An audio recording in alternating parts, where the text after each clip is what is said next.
Y hasta aquí, David Páramo. David, ¿cómo ¿Qué tal, estás? Pascal? ¿Cómo estás? Muy buenas noches. A ver, esperanzador, y lo digo con claridad, que la secretaria de Economía y el subsecretario de Hacienda sean la tercera voz en 2 días dentro del gobierno que dicen, gran parte del problema es nuestro, tenemos que hacer cosas internas, porque eso es reconocer y centrarse donde importa.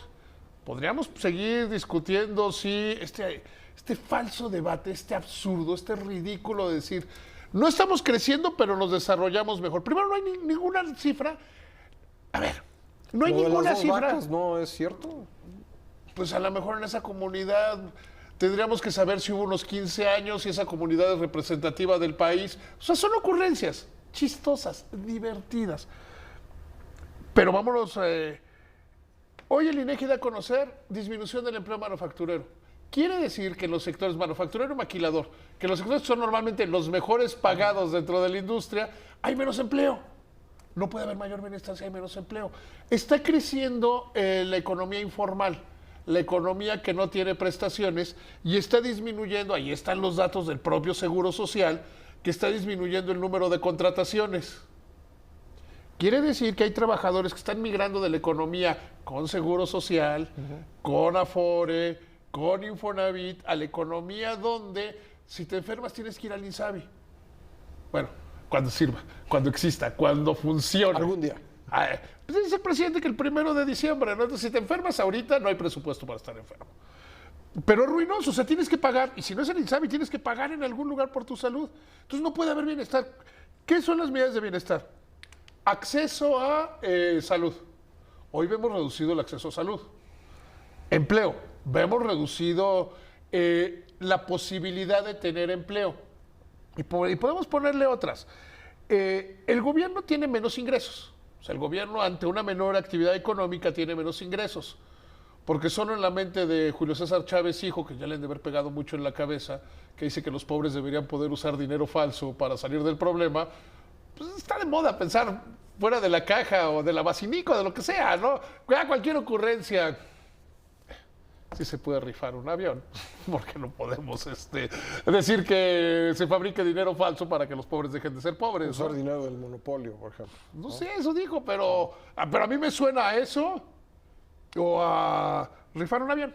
Pero no me voy a detener demasiado en eso. La parte aquí es, el gobierno tiene menos dinero porque el gobierno no produce dinero. El gobierno cobra impuestos. Es decir, son recursos de la iniciativa privada. Sí.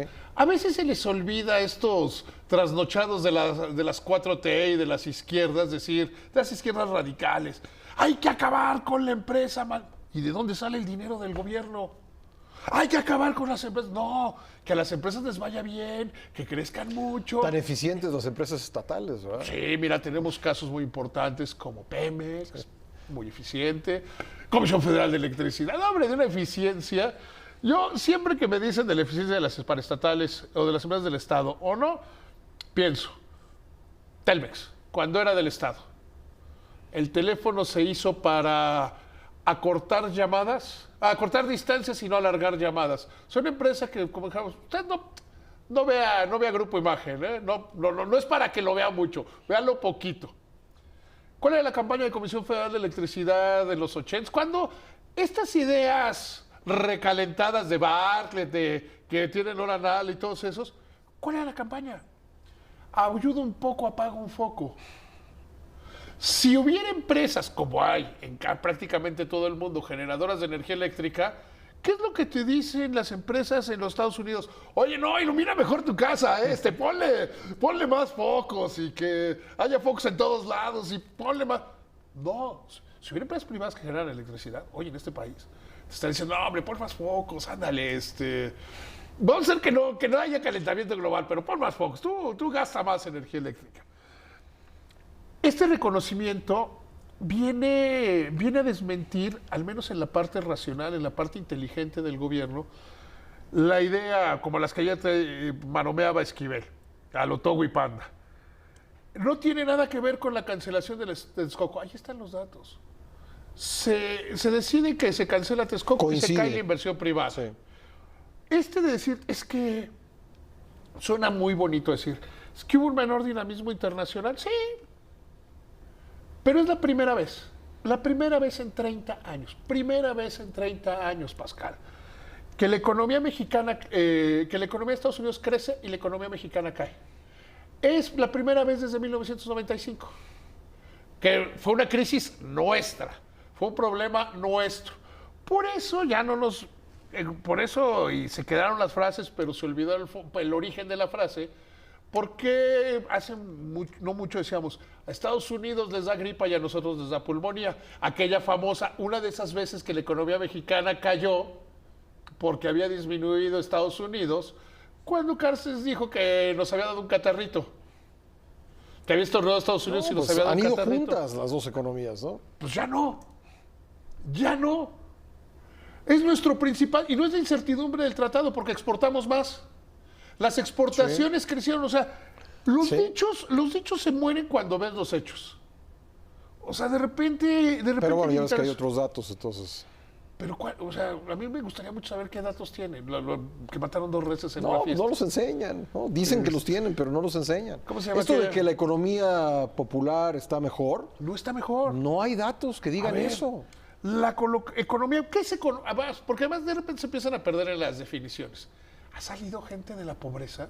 Hoy no hay ninguna cifra para avalarlo o no. Nada. Pero sí hay. O sea, la cifra, si dices A o dices sí o dices no, no hay cifras. Pero sí todos donde sí hay cifras muestran un deterioro. Hoy es más difícil colocarte en un trabajo de lo que era hace 2 años. Hoy el Producto Interno Bruto decreció 0.1%. Parecería que al gobierno le están regresando, para los que creen en esa, o el invento ese que se ha hecho pop del karma, o como dirían los antiguos, que están recibiendo una sopa de su propio chocolate. Hace 6 años, los que hoy están en el gobierno decían que el crecimiento de 1.3% era, que originalmente fue la cifra oportuna, como la que vimos, fue 1.6, y luego bajó a 1.3, ¿eh? O sea, sí puede haber variaciones de hasta el 0.3 hacia un lado o hacia el otro. Pero tú ayer me decías que el último trimestre Fue el peor. Fue el peor, ¿no? Fue el peor. Pero a lo que voy es, decían, la economía está muy mal. La economía se está desplomando, vamos al despeñadero, se necesita un golpe de timón. Pues ya es... Lo único que cambiaron fueron los protagonistas y no la situación. ¿El gobierno tiene que dar un golpe de timón? Sí, sí tiene que dar un golpe de timón. ¿Tiene que hacer cosas? Sí. De hecho, eso de que cuando se presenta las finanzas trimestrales hablen sobre el crecimiento de la economía fue una presión que se le hizo al entonces secretario de Hacienda, Luis Videgaray, que decía, no, es que la economía está muy mal, y ponen sus pronósticos y se van quedando. Y el gobierno dijo, el entonces secretario de Hacienda dijo, cada que se dé a conocer el informe, el PIB, nosotros confirmamos o ratificamos nuestra estimación del crecimiento económico. Hoy, ya sin esos nombres, sin esas cosas, hoy le preguntan a Llorio, la estimación, nos quedamos en el mismo rango, que es un rango que en el centro marca 2%.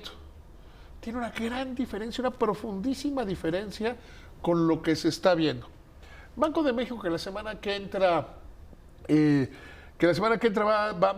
mundo espera que disminuya su estimación. Hoy, los rangos de la estimación de Banco de México, el más bajo es 0.8%. Si ves a los analistas privados, la inmensa mayoría andan entre el 1.2 y el 0.6%. O sea, entonces nada, así como de recuperación, no se ve. ¿Qué pretenden con mantener ahí la cifra, no? Porque si no se cumple, terminas quedando peor.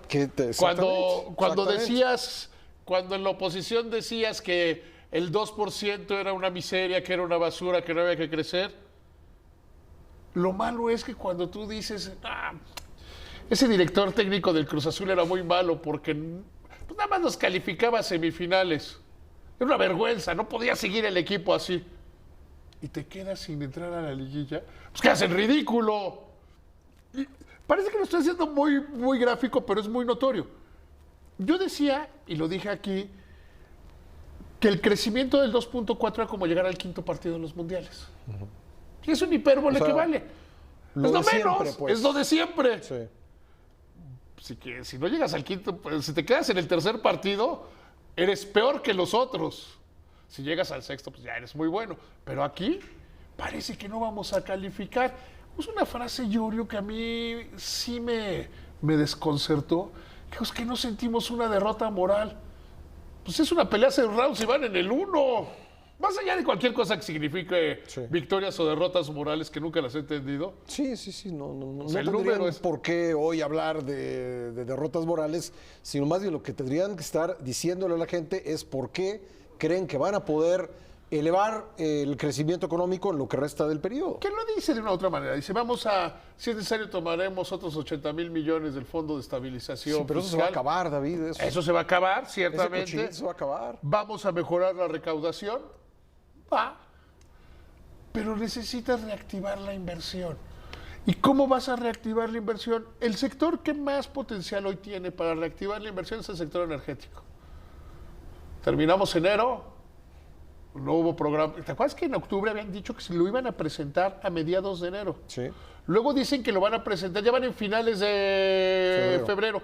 Suponiendo sin conceder que sean finales de febrero, ya perdimos 2 meses en inversiones de largo plazo y se sigue generando incertidumbre. Porque ya perdimos 2 meses. ¿Qué se están esperando los empresarios? No, pues los empresarios están esperando a ver quién va a ganar. Otros países, ¿no? Y además están esperando a ver quién va a ganar. Sí. O sea, van a esperar, a ver, ¿va a ganar Nale? ¿O va a ganar el ROM? ¿Quién va a ganar? Hoy creo que nadie sabe quién va a ganar y mientras el pronóstico sea reservado, pues hay negocios más claros en algunas otras latitudes. Pascal, es un placer estar contigo. Igualmente, siempre. como siempre, David. Gracias. Como siempre.